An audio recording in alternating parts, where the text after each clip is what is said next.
ഒരു നല്ല സന്തോഷ വാർത്തയുമായിട്ടാണ്. അർമാദിക്കിൻ, ആഹ്ലാദിക്കിൻ, സന്തോഷിക്കിൻ. മറ്റൊന്നുമല്ല, കൂലി കുത്തനെ കൂട്ടിയിരിക്കുന്നു.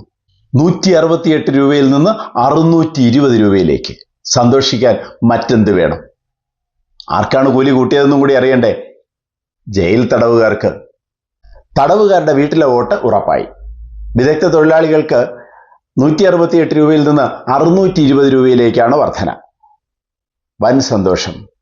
ഭാഗിക വൈദഗ്ധ്യമുള്ളവർക്ക് 127 രൂപയിൽ നിന്ന് 560 രൂപയാക്കി. ഇല്ലാത്ത തൊഴിലാളികൾക്ക് 63 രൂപയിൽ നിന്ന് 520 രൂപയാക്കി. നമ്മുടെ സ്കൂളുകളിൽ ഉച്ചഭക്ഷണം കൊടുക്കാറുണ്ട്. ഒന്ന് ശ്രദ്ധിക്കണം. വലിയ മെനുവൊക്കെ ഉണ്ടാക്കി വെച്ചിട്ടുണ്ട്. നിങ്ങളുടെ വീട്ടിൽ സ്കൂളിൽ പഠിക്കുന്ന കുട്ടികളുണ്ടെങ്കിൽ, സർക്കാരോ എയ്ഡറ്റോ ആയ സ്കൂളിൽ പഠിക്കുന്ന കുട്ടികളുണ്ടെങ്കിൽ, അവർക്ക് ഇന്നലെ കിട്ടിയ ഭക്ഷണം എന്താണെന്നൊന്ന് അന്വേഷിക്കുക. മെനു അനുസരിച്ചാണോ എന്ന് അന്വേഷിക്കുക. ഇനി മെനു അനുസരിച്ച് ചില സ്കൂളുകളിൽ അത്യാവശ്യം ചില ദിവസങ്ങളിലെങ്കിലും കൊടുത്തു കഴിഞ്ഞാൽ തന്നെ ആ സ്കൂളുകളിൽ ആ ഫണ്ട് എത്തിയിട്ടുണ്ടോ എന്ന് അന്വേഷിക്കുക.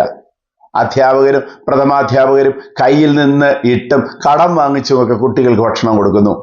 ജയിലുകളിലുള്ള 4000-ഓളം വരുന്ന സ്ഥിര തടവുകാർക്ക് അല്ലെങ്കിൽ കഠിന തടവുകാർക്ക് കൂലി 4 ഇരട്ടിയോളം വർദ്ധിപ്പിച്ചിരിക്കുന്നത്.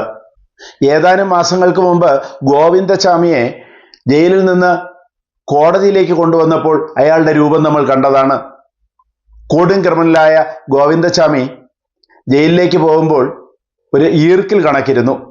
അവിടെ നിന്ന് ചിക്കനും മട്ടനും നന്നായി കഴിച്ച്, നല്ല ഊതി വീർത്ത്, നല്ല തടിച്ച്, നല്ല സുന്ദരനായി ജയിലിൽ നിന്ന് കോടതിയിലേക്ക് വന്ന രംഗം നമ്മൾ കണ്ടതാണ്.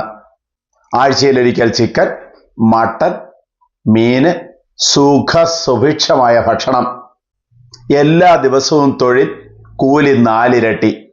നന്നായിരിക്കുന്നു സർക്കാരെ. ഫെഡറൽ ജയിലുകളിലെ ശമ്പളം 63 രൂപയിൽ നിന്ന് 100 രൂപയായും 168 രൂപയിൽ നിന്ന് 300 രൂപയായും 230 രൂപയിൽ നിന്ന് 350 രൂപയായും ഉയർത്താൻ ജയിൽ വകുപ്പ് നൽകിയ ശുപാർശയിലാണ് മുഖ്യമന്ത്രിയുടെ നേരിട്ടുള്ള ഇടപെടൽ. ഈ വൻ വർധന വകുപ്പ് നൽകിയ ശുപാർശയുടെ ഏകദേശം ഇരട്ടിയോളം, ഇരട്ടിയിൽ കൂടുതൽ. ഇതിന് കാരണമായി പറഞ്ഞിരിക്കുന്നത് മറ്റ് സംസ്ഥാനങ്ങളിൽ ഉയർന്ന കൂലിയുണ്ട്. ഇനി വിദഗ്ധ തൊഴിലാളികൾക്ക്, റബ്ബർ വെട്ട്, മേശരിപ്പണി തുടങ്ങി വിദഗ്ധ തൊഴിലാളികൾക്ക് വർഷം തോറും ഇൻസെന്റീവ് നൽകും. ശരിക്കും മലയാളത്തിൽ പറയാം, ബോണസ് കൊടുക്കും. നന്നായിരിക്കുന്നു. കഠിന തടവിന് ശിക്ഷിക്കപ്പെട്ടവർ നിർബന്ധമായും ജോലിയെടുക്കണം. വിചാരണ തടവുകാർക്കും മറ്റ് തടവുകാർക്കും താല്പര്യമുണ്ടെങ്കിൽ ജോലി ചെയ്യാം. എന്തായാലും കൂലി കൂട്ടിയത് തടവുകാർ ആഘോഷിക്കുകയാണ്. രാഷ്ട്രീയ പ്രവർത്തകരോട് വെറുതെ ഒന്ന് സംസാരിച്ചപ്പോൾ അവർ പറയുന്നത് ഇതാണ്: 50% വീട്ടിലെത്തും, അവർ ജയിലിലാണ്, അവർക്ക് വീട്ടുകാരില്ലേ? സത്യമാണ്, അവർക്ക് വീട്ടുകാരുണ്ട്. ചിലപ്പോൾ മിക്കവാറും നിരപരാധികളായ ആ വീട്ടുകാർ ഇതിന്റെ ശിക്ഷ അനുഭവിക്കണമെന്നല്ല പറയുന്നത്.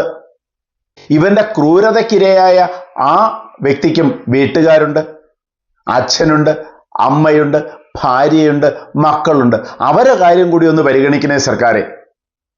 ഇവർ ശിക്ഷ കഴിഞ്ഞ് ഇറങ്ങി വരുമ്പോൾ ഇവരുടെ പ്രവർത്തനം എൻ്റെ രാഷ്ട്രീയത്തിന് അനുകൂലമായി പ്രവർത്തിക്കണം എന്നുള്ളത് കൊണ്ട്, അല്ലെങ്കിൽ ഈ വീട്ടുകാരുടെ വോട്ട് എനിക്ക് കിട്ടണം എന്ന കാരണം കൊണ്ട് ഇത്തരം നടപടികൾ എടുക്കുമ്പോൾ സമൂഹത്തെ കൂടി ഒന്ന് ഓർമ്മിക്കണേ. കൂടുതൽ വാർത്തകളും വിശേഷങ്ങളുമായി ഉടൻ. ദയവായി ഈ ചാനൽ സബ്സ്ക്രൈബ് ചെയ്യുക.